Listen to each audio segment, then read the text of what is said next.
Historias que duelen. En un pasado no tan lejano, las majestuosas cataratas del Niágara tenían su contraparte mexicana en el Salto de Juanacatlán, Jalisco, a tan solo 25 kilómetros de Guadalajara. Fotógrafos del pasado las retrataron para siempre en el entendido de que un día se creyeron eternas y de las que hoy solo nos quedan los despojos. Un turista del siglo XIX llegó a describirlas de un modo casi fantástico, sorprendido él por la fuerza del agua como un ejemplo definitivo de lo que es la vida, describió a las cataratas así. Abro comillas. Cuando nos faltaba un poco más de 5 kilómetros para llegar a ella, un rugido como de trueno lejano se dejó escuchar. Nos íbamos aproximando y el ruido iba en aumento. De repente, al salir de un espeso matorral, quedamos maravillados con la vista del imponente espectáculo que teníamos enfrente. Mis compañeros y yo, atónitos y en silencio, mucho tiempo contemplamos la gran maravilla. Nos quedamos inmóviles, sin palabras, admirados de que el inmenso caudal de aguas del gran río Lerma se precipitara vigorosamente a una altura de 50 metros, formando una larga cortina de agua de no menos de 100 metros, que se asemejaba a un gran cristal, y complacidos también de los muchos arcoíris que se formaban con la brisa. Cierro comillas. Sin embargo, este espectáculo natural ha ido desapareciendo, dejando tras de sí una historia de contaminación y negligencia ambiental, que ha transformado un paisaje único.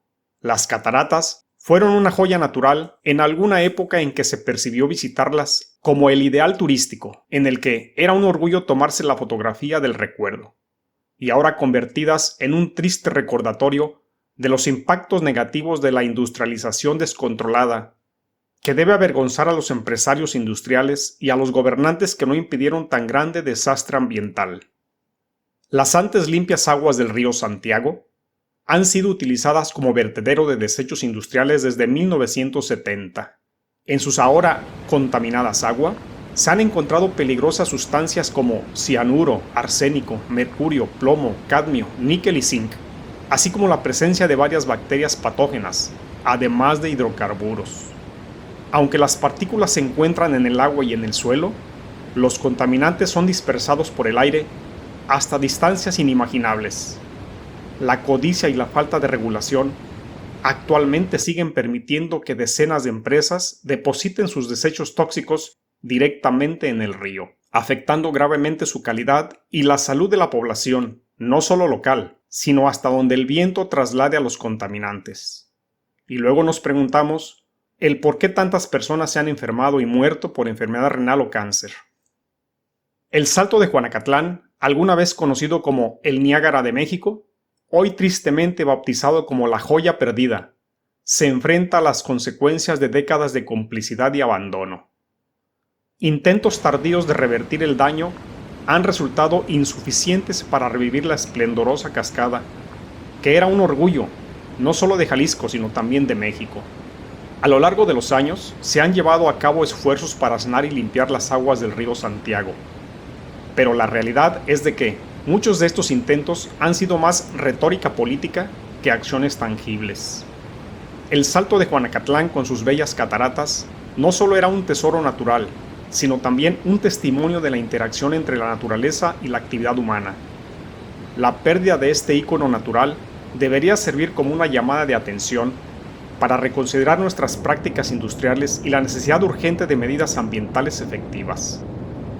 El triste destino de las cataratas del Niágara mexicanas es una historia de negligencia ambiental y de falta de responsabilidad, pero también de complicidad entre los que contaminan y los que deberían de impedirlo. La enorme contaminación, desde luego que acabó con toda la fauna acuática y terrestre, del que fue un hermoso y seguro hábitat para varias especies. Desaparecieron las carpas, los bagres, las tortugas, las ranas, y nunca más llegaron los patos ni las grullas grises gigantes. La contaminación también arrasó con los páramos, los cañaverales y las planicies arboladas del valle donde crecían los enormes árboles de guayaba y aguacate. Los pobladores dejaron de sembrar avena, cacahuate, maíz, etc. ¡Cuánta diferencia!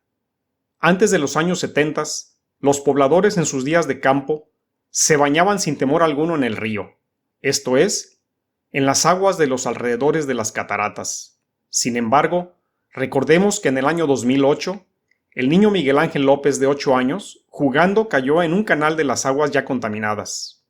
Estuvo 19 días en coma y murió por los altos índices de arsénico que su cuerpo absorbió. Penosa y cínicamente, diversas instituciones del gobierno de Jalisco insinuaron que Miguel Ángel había muerto en realidad por consumo de drogas, por un posible envenenamiento cometido por su madre o por un golpe al caer al río. Todas esas eran mentiras para ocultar que murió por la contaminación industrial del río Santiago. La Comisión Estatal de Derechos Humanos hizo una recomendación al gobierno de Jalisco tras concluir con diversos estudios que Miguel Ángel presentó una intoxicación aguda por arsénico, derivada del grave estado de contaminación del río. Este vergonzoso episodio nos debe recordar la importancia de actuar de manera sostenible y proteger nuestros recursos naturales antes de que sea demasiado tarde. Y las cataratas no es que se hayan extinguido. Ahí están como un ejemplo vergonzoso para nuestra entidad de algo que jamás debió de suceder. Desde luego que su tamaño disminuyó significativamente. Lo peor es que son ahora aguas altamente contaminadas. ¿Qué sigue ahora? ¿Continuar con la contaminación del lago de Chapala hasta que su agua no sea apta para el uso humano? ¿O hasta que desaparezca el lago más grande de México?